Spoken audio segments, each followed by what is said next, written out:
Hello and welcome everyone. কেমন আছো প্রত্যেকে? আশা করি অনেক ভালো রয়েছে এবং সুস্থ রয়েছে। যারা তোমরা এবছর এএনএম জিএনএম এর পরীক্ষা দিতে চলেছো, তোমাদের প্রত্যেকের জন্য স্বাগত আজকের ক্লাসে। আজকের ক্লাসটা ভেরি ইম্পর্টেন্ট বিকজ আজকের ক্লাসের মাধ্যমে আমরা বলবো যে ভৌত বিজ্ঞান থেকে কোন কোন টপিক গুলোর উপর থেকে বারবার করে প্রশ্ন আসে এএনএম জিএনএম এন্ট্রান্স পরীক্ষায়। তাই ক্লাসটা যদি শেষ পর্যন্ত যারা যারা দেখতে পারবে, আশা করছি তোমরা এখান থেকে সেই টপিক গুলো জানতে পেরে সেগুলোর উপরে মেহনত করে তুমি একটা ভালো নাম্বার তুমি পরীক্ষায় তুলতে পারবে। আমাদের সঙ্গে আমাদের ম্যাম রয়েছেন, যিনি কিন্তু এবার তোমাদের টোটাল টপিকটা খুব সুন্দর করে তোমাদেরকে বোঝানোর চেষ্টা করবেন। তোমরা ম্যামের ক্লাসটা শেষ পর্যন্ত দেখো এবং এই চ্যানেলটা যদি সাবস্ক্রাইব করে না থাকো, অবশ্যই সাবস্ক্রাইব করে আমাদের সঙ্গে থাকো। Ma'am welcome. তো স্টুডেন্টস, প্রথমেই তোমাদেরকে বলতে চাইছি যে আমাদের সামনে যেহেতু পরীক্ষা রয়েছে, সেই জন্য আমাদের কিন্তু ভালোভাবে এখন থেকে প্রিপারেশন নিতে হবে এবং পড়াশোনার দিকে কিন্তু মন দিতে হবে। তো দেখো, আমার হাতে তোমরা দেখতেই পাচ্ছ যে এখানে আমার একটা ক্লাস 9-এর একটা বই এখানে আমার কাছে রয়েছে এবং এটা কিন্তু ওয়েস্ট বেঙ্গল বোর্ডের একটা বই, ফিজিক্যাল সায়েন্সের বই।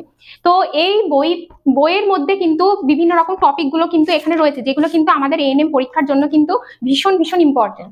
ঠিক আছে? তো এই বইয়ের মধ্যেই কিন্তু যে টপিক গুলো আছে, এটা আমি ক্লাস 9-এর বই এনেছি, ক্লাস 10-এর বই থেকেও কিন্তু বিভিন্ন চ্যাপ্টার আছে, সেইগুলো আমরা এখানে কিন্তু লিখে দিয়েছি এবং তোমরা কিন্তু অবশ্যই নোট ডাউন করে নেবে।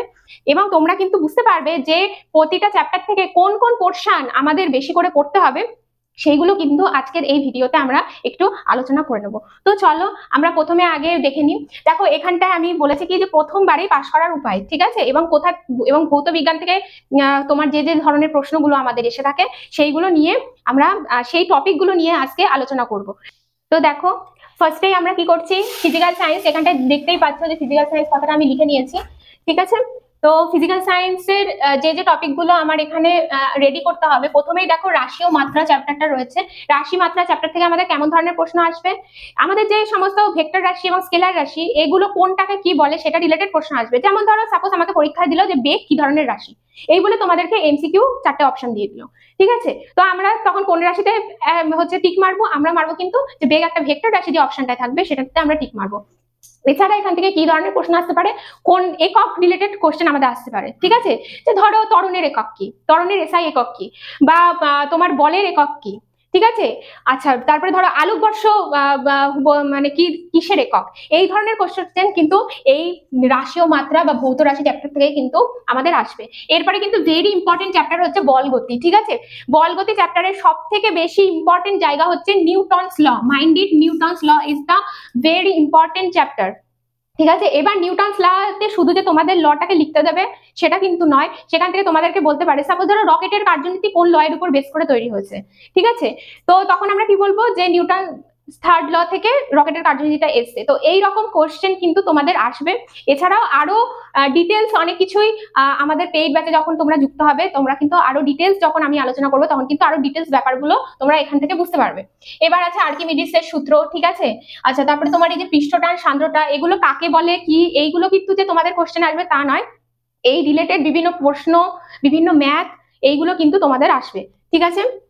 এরপরে দেখো আইসোটোপ, আইসোবার অর্থাৎ পরমাণু গঠন চ্যাপ্টার, এই মেন চ্যাপ্টারটার নাম হচ্ছে পরমাণু গঠন বা স্ট্রাকচার অফ অ্যাটমস, ঠিক আছে। সেই চ্যাপ্টার থেকে কিন্তু এই আইসোটোপ, আইসোবার, আইসোটোন এই রিলেটেড কোশ্চেন গুলো কিন্তু ভীষণ ভাবে কিন্তু আসবে, ঠিক আছে। তোমাদের হয়তো দুটো অ্যাটমস এর স্ট্রাকচার দিয়ে দিল, ঠিক আছে। সাপোজ ধরো একটা দিল O816 আর একটা ধরো O817 এরকম ধরো দিল, ঠিক আছে। তখন এবার তোমাদেরকে বলে দেবে যে এদের মধ্যে রিলেশনটা কি, ঠিক আছে। তখন আমরা বলবো কি যে এরা পরস্পরের আইসোটোপ, ঠিক আছে। তো অপশনে এরকম ভাবে থাকবে। আচ্ছা, এছাড়া আছে অ্যাভোগাড্রোস ল। অ্যাভোগাড্রো ল নিশ্চয়ই তোমরা জানো প্রত্যেকেই। তো এই রিলেটেড অ্যাভোগাড্রো ল যেটা, এটাও কিন্তু পরমাণু গঠন চ্যাপ্টারের মধ্যেই একটা মেন টপিক। আচ্ছা, এছাড়া আছে তোমার যে সলিউশন বা দ্রবণ চ্যাপ্টার, তার মধ্যে থাকবে তোমার অ্যাসিড বেস রিলেটেড যে সল্ট, এই রিলেটেড কোশ্চেন গুলো কিন্তু ইম্পর্টেন্ট। এগুলো কিন্তু আমি ক্লাস 9 থেকে বললাম, ঠিক আছে। ক্লাস 9-এ এই চ্যাপ্টার গুলো আমরা পড়ে এসেছি। এবং এরপরে যেটা আসছে কার্যক্ষমতা, শক্তি, তাপ, শব্দ, বায়ুমণ্ডল, এবং তারপরে দেখো এই যে তেজস্ক্রিয়তা, ভেরি ইম্পর্টেন্ট চ্যাপ্টার। তেজস্ক্রিয়তা চ্যাপ্টার থেকে কিন্তু প্রচুর প্রচুর প্রচুর প্রশ্ন কিন্তু আসে, ঠিক আছে। আচ্ছা, আয়নীয় সমযোজী যৌগ, তোমাদেরকে বিভিন্ন ধরনের যৌগের কথা বলে দেবে এবং সেই রিলেটেড কিন্তু বলবে যে এটা কি ধরনের যৌগ, বা তোমাদেরকে বিভিন্ন যৌগের স্ট্রাকচার দিয়ে দেবে, সেখান থেকে কিন্তু তোমাদের অপশন টেস্ট করে কিন্তু বলতে হবে। আচ্ছা, এরপরে যেটা মেটালস বা মেটালয়েড যে চ্যাপ্টার, সেই রিলেটেড কিন্তু কোশ্চেন তোমাদের আসবে। আচ্ছা, জৈব অজৈব যৌগ এবং তড়িৎ বিশ্লেষণ চ্যাপ্টার, এই প্রতিটা চ্যাপ্টার, এখানে যে কটা চ্যাপ্টার তোমাদেরকে বললাম, এই যে বয়েলস চার্লস ল, এটা কিন্তু গ্যাসের আচরণ চ্যাপ্টারের থেকে কিন্তু এই দুটো সূত্রের উপর বেস করে কিন্তু বেশি আসবে, অর্থাৎ পিভি ইকুয়াল টু এন আর টি, এটা হচ্ছে সার্বজনীন গ্যাস ধ্রুবকের তোমার হচ্ছে সূত্র, ঠিক আছে।